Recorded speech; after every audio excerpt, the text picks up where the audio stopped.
হ্যাঁ আপা। হ্যাঁ শিলা, কি করিস? এই তো আপা। রান্না বান্না করছিস? এখনো তো রান্না বান্না শুরুই করিনি। হ্যাঁ আপা, সব রান্না করছি। আমরা কিন্তু 10 মিনিটের মধ্যে আসবো। 10 মিনিট? হ্যাঁ হ্যাঁ আপা, কোনো সমস্যা নেই, ঠিক আছে আপা।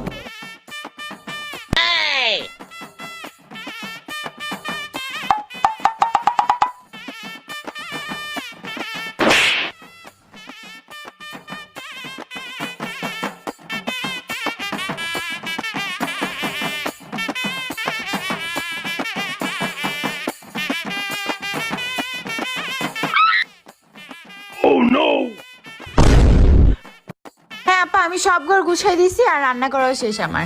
হ্যাঁ শিলা, আমরা বাহিরেই খেয়ে নিছি, আর তুমিও খেয়ে নাও। হ্যাঁ, আর যা থাকে বাসায় হ্যাঁ নিয়ে ঠিক যেও। আছে আপা, ঠিক আছে, কোনো সমস্যা নেই।